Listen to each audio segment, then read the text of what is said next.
Bom dia, pessoal! Sejam bem-vindos à primeira aula de História do segundo ano do ano de 2021. Meu nome é Thiago. Hoje eu vou trabalhar com vocês a crise do feudalismo, gente. Depois da conversa que a gente teve semana passada, eu repensei como que eu iria organizar os conteúdos agora do início do ano e, em vez de começar com uma revisão sobre Idade Moderna, que nem eu tinha falado com vocês, eu resolvi fazer um vídeo exclusivo para falar da crise do feudalismo, para contextualizar todo esse panorama e depois, apenas depois, aí a gente inicia a Idade Moderna, revendo alguns pontos que vocês estudaram no passado, para, por fim, dar sequência nos assuntos do nosso cronograma de história do ensino médio.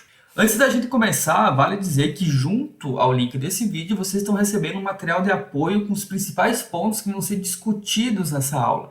Então, se vocês quiserem acompanhar por meio daqueles slides o que eu estou falando aqui, seja com eles impressos ou acompanhando no computador, fiquem à vontade. Para começar essa revisão sobre a crise no feudalismo, vamos ter que lembrar também, basicamente, o que é feudalismo. Então, lembrando, o feudalismo é um sistema social e econômico característico da Idade Média, no qual o poder político e as unidades sociais e administrativas eram descentralizadas. Então, lembrem que durante o mundo antigo, principalmente durante a civilização romana, todo o poder emanava de Roma. O poder político, as unidades sociais, elas partiam da capital. Então, Roma controlava a partir daí todas as unidades do Império. Com a queda do Império Romano, há uma fragmentação do poder, com as próprias sociedades, as populações, se agrupando em busca de subsistência e segurança em pequenas unidades territoriais que eram os feudos. Esses feudos eles eram controlados por um senhor feudal, que poderia ser um duque, um conde, uma pessoa que de alguma forma declarava nobreza, e nessa unidade territorial as pessoas deveriam serviço ao senhor em troca do uso da terra. Então, determinada região pertencia a certo senhor e as pessoas que queriam de alguma forma fazer uso da terra para si precisava servir aquele senhor. Durante a Idade Média, o poder político dos reis ele não era um poder efetivo, ele era um poder derivado da ação dos senhores. Então, aquela ideia do rei todo-poderoso, ela não é uma concepção da Idade Média. O rei da Idade Média era um rei muito fraco politicamente, porque ele não tinha poder de fato, ele dependia da colaboração dos senhores que se vinculavam entre si e com o rei a partir de uma coisa chamada de laços de vassalagem. Ou seja, a pessoa, o senhor, ele declarava lealdade a um superior, pode ser um rei, pode ser um senhor de maior influência, e essa declaração de vassalagem era o que garantia, de certa forma, a lealdade. Só que pensem que, efetivamente, o rei, mesmo tendo vários senhores que declararam lealdade a ele, dependia daqueles senhores tanto para questões econômicas, como a circulação de alimentos, quanto para questões militares. Por exemplo, se o rei quer declarar guerra, ele precisa que os senhores o apoiem e mandem até ele soldados recrutados juntos a seus feudos. Então, Idade Média, poder descentralizado, unidades sociais e administrativas focadas nos feudos, que eram pequenas unidades territoriais que subsistiam ali. Elas plantavam basicamente para si, as populações aí viviam concentradas nesse feudo, havia muito pouco deslocamento dessas pessoas por outros feudos. Então, esse era o mundo medieval.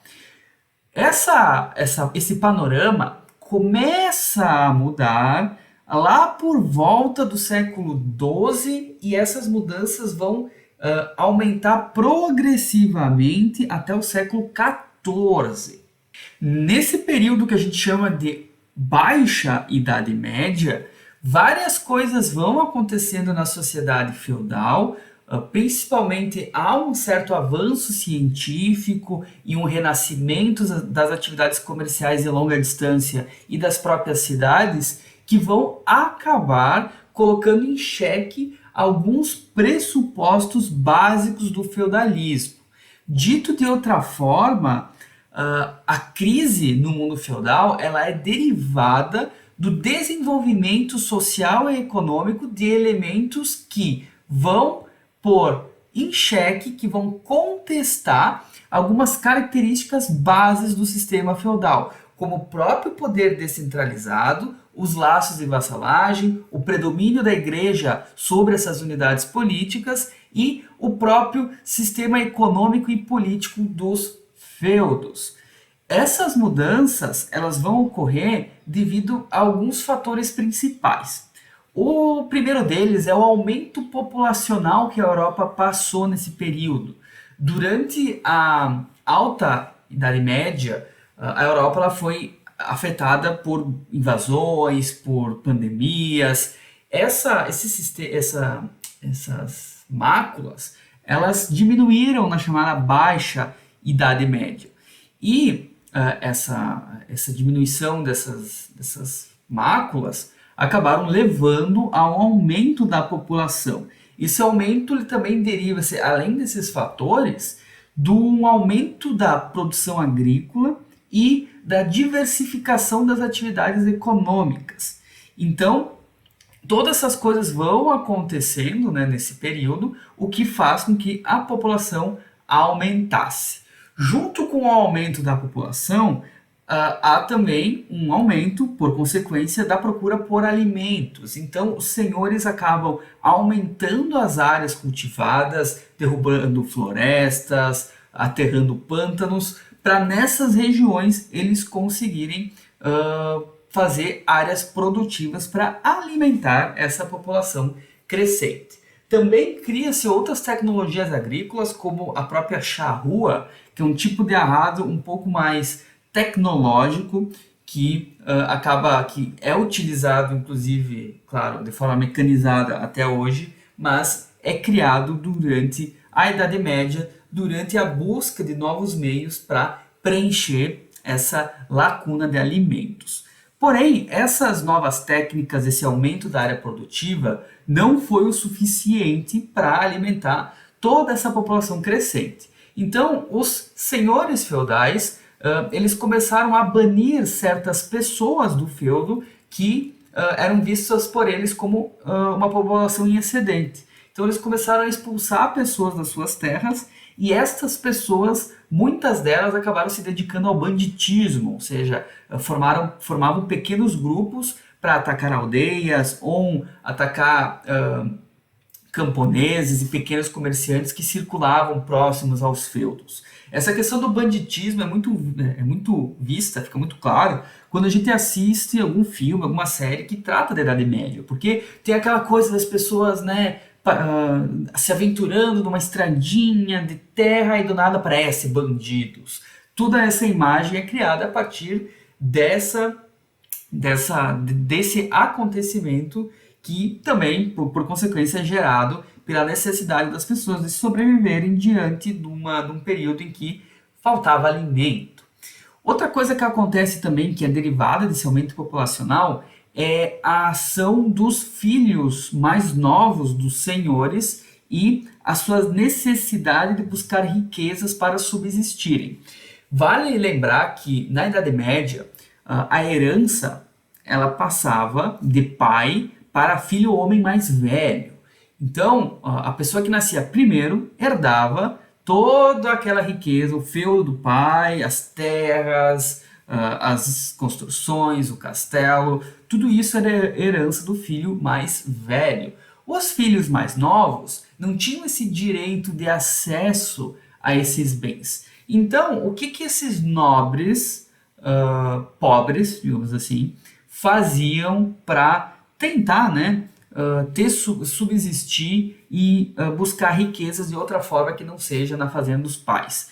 Muitos deles, eles acabavam deixando as propriedades do pai, porque afinal era um período de aumento populacional, né?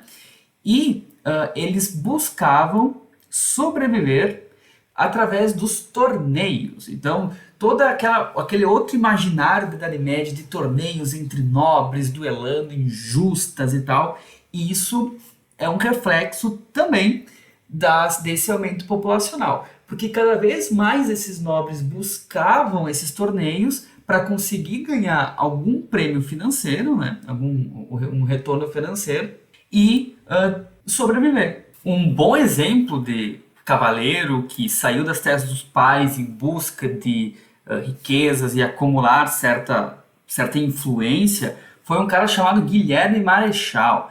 Esse cara ele é considerado como um maior cavaleiro que já viveu. Ele era um cavaleiro inglês que ele era visto como imbatível nos combates de torneio, vale dizer. E esses torneios, ele não é também aquela coisinha bonita que a gente vê, uma pessoa cavalo indo um da frente do outro e pá, bateu. Eram praticamente combates, né, com as pessoas, um grupo contra outro, tá? E no final das contas, a pessoa que perdia, ela virava refém da que ganhava. Tipo, eu vou vencer você numa batalha, você caiu no chão, você vai ser meu refém. Eu só te solto se tu me dá uma grana. Então era algo assim bem violento, inclusive para os padrões atuais e até da época. Esses torneios e esse espírito guerreiro que acabou se formando entre esses nobres de segunda grandeza acabou favorecendo um outro movimento que, além do movimento, é um outro fator que levou ao fim do feudalismo, que é as cruzadas. No século XII, grande parte do território ali do norte da África e do atual Oriente Médio estava sob controle de uma etnia turca. Esses turcos muçulmanos que conquistaram toda aquela região, eles ocuparam, por óbvio, também a chamada Terra Santa, que é aquele território que tem um valor histórico muito grande para três religiões, que é o cristianismo, o judaísmo e o islamismo. Esses turcos eles eram muçulmanos e, ao contrário dos árabes muçulmanos que ocupavam aquela região antes deles, eles estavam se opondo à peregrinação dos cristãos europeus que buscavam a Terra Santa. Então, eles não estavam deixando os europeus cristãos atravessar os seus territórios para acessar regiões como Jerusalém. Essa proibição acabou levando ao Papa Urbano II a convocar os nobres para libertar a região dos chamados infiéis. Esse movimento começou no ano de 1096 e ele não foi motivado apenas pela intenção cristã de ter aquele território para a sua igreja. Por trás das intenções do próprio Papa, havia o desejo de aumentar o prestígio e os domínios da igreja.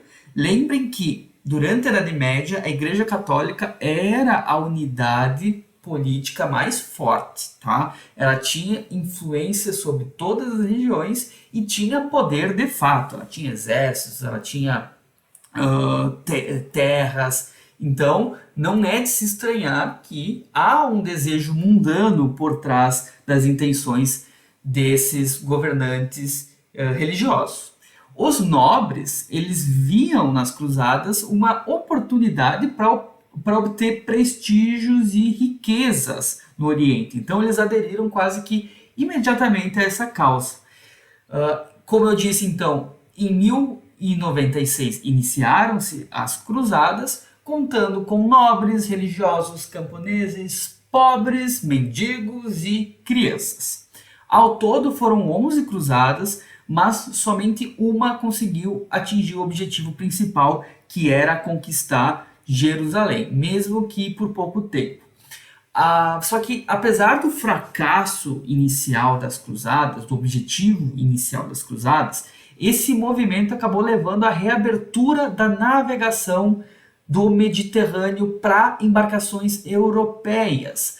Durante a Idade Média, a região do Mediterrâneo, do Mar Mediterrâneo, era frequentada principalmente por navegadores árabes ali da região do Oriente Médio, e os europeus não se aventuravam muito no comércio mediterrâneo. Havia algumas exceções, principalmente de certas cidades-estados da Península Itálica, mas em grande medida esse mar era um mar fechado.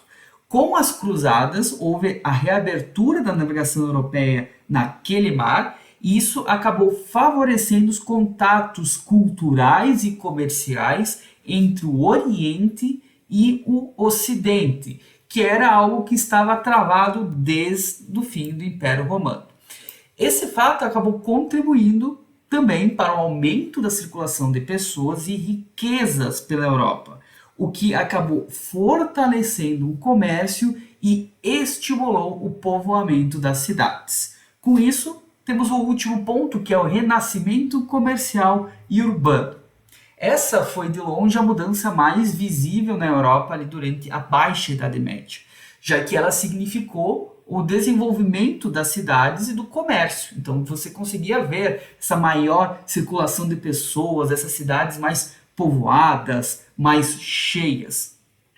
Até esse momento, o comércio ele era praticado nas vilas próximas aos castelos e outras fortificações dos senhores. Então era algo muito local. Essas feiras que aconteciam nesses territórios, elas eram periódicas, ou seja, elas aconteciam de vez em quando, só que com esse aumento do comércio, esse aumento da circulação de pessoas, essas feiras periódicas passaram a ser permanentes, já que havia muito mais demanda.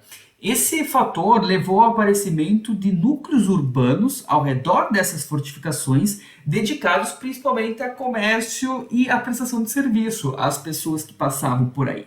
E esses núcleos urbanos são chamados de burgos. A partir dos burgos surgiram novas cidades, e as cidades que existiam, que se manteram durante a Idade Média, acabaram retomando a sua fluidez e ganharam vida. Essas cidades atraíam artesãos, servos, camponeses, comerciantes em gerais e trabalhadores livres. Esse aumento das atividades comerciais fizeram com que outra coisa voltasse a circular na Europa, que além das próprias pessoas, que é as moedas. Durante o feudalismo, o uso da moeda como troca, ela acabou sendo substituída pela troca de insumos por si só. Então, eu quero um cavalo e eu tenho milho, então eu vou dar 50 sacos de milho por um cavalo. Essa era a base econômica durante a Idade Média, que é baseada no que a gente chama de escambo. Com a retomada das atividades comerciais, passou-se também a utilizar novamente as moedas como eram feitas durante o mundo antigo. Então, cada feudo começou a desenvolver sua própria moeda para facilitar essas atividades comerciais. Como que cada feudo tinha sua moeda, e havia muitos feudos pela Europa, houve a necessidade de câmbio, ou seja, de você fazer uma troca entre a moeda de um feudo com a moeda de outro feudo. E isso acabou levando ao surgimento de pessoas especializadas no trato financeiro. E com isso surgiu os banqueiros e os bancos. Nessa atividade se destacaram os itálicos, principalmente os moradores de Gênova e de Veneza, que já eram regiões que faziam um comércio um pouco mais elaborado com os bizantinos. O renascimento do comércio ele levou também ao surgimento de uma classe social específica, a burguesia. Esse nome ele era dado inicialmente para as pessoas que habitavam esses burgos, habitavam essas novas cidades que surgiam.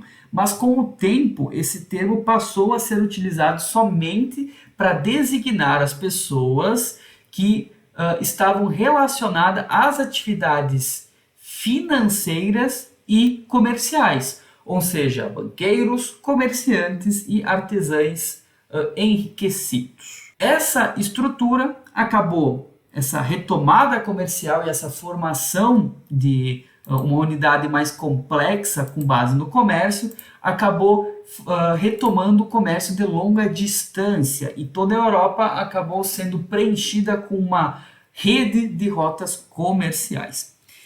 Esse renascimento comercial e urbano causou grandes mudanças na organização social das sociedades feudais.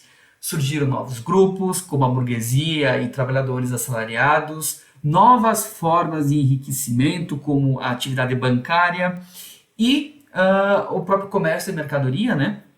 E essas novidades, elas acabaram indicando um progressivo surgimento de um novo sistema econômico e social, onde as relações de trabalho e as relações econômicas mudavam. Então, essas mudanças, esses novos elementos, acabaram gerando certos fatores, certas estruturas que o próprio sistema feudal não conseguia absorver. Por quê? Porque o feudalismo era um sistema econômico, social e político bastante simples. Ele funcionava naquelas pequenas unidades territoriais. Agora, quando que você começa a complexificar, quando você começa a tornar complexo esse sistema, ele não vai conseguir mais dar conta de gerenciá-lo. Então, essa incapacidade do feudalismo de pôr frente a esses novos elementos acabaram pondo esse sistema em crise. O fim da Idade Média e o fim do sistema feudal, ele é acelerado no século XIV com os chamados três flagelos da Europa: a fome, a peste e a guerra. Durante esse período, há uma série de mudanças e alterações climáticas que acabam gerando chuvas além da média. Essas chuvas vão afetar a produção de alimentos, o que vai levar à fome e à miséria da população. Somada à fome, muitos conflitos acabam acontecendo na Europa durante esse período. Alguns derivados da própria fome, então há uma série de revoltas que acontecem, e outras guerras, como a Guerra dos 100 Anos, que era um conflito entre ingleses e franceses, que na verdade durou 116 anos, acabaram fazendo com que muitas pessoas perdessem a vida nesses conflitos. Somado a tudo isso, a gente tem a chamada Peste Negra, a famosa Peste Negra, que acabou devastando a Europa durante o século XIV, matando de 75 a 200 milhões de pessoas. Então, diante de todos esses fatores, a gente tem a crise e o encerramento progressivo do sistema feudal. Tenho em mente que esses fatores que eu passei para vocês antes foram que contribuíram, que construíram esse espaço de transformação. E a crise do século XIV, caracterizada pela peste negra, pelas guerras, pela fome, aceleraram esse processo de transformação, tanto que a partir desse século é que a gente tem o marco inicial do período seguinte da história humana, que é a chamada Idade Moderna. Pessoal, esse vídeo então fica por aqui. Espero que vocês tenham compreendido de uma forma bastante geral esse processo de crise do sistema feudal e a partir da próxima videoaula que eu vou encaminhar para vocês, a gente vai revisar as principais características da modernidade e eu vou explicar para vocês alguns métodos interpretativos para facilitar o entendimento desse recorte. Espero que vocês tenham uma ótima semana e nos vemos semana que vem. Até mais!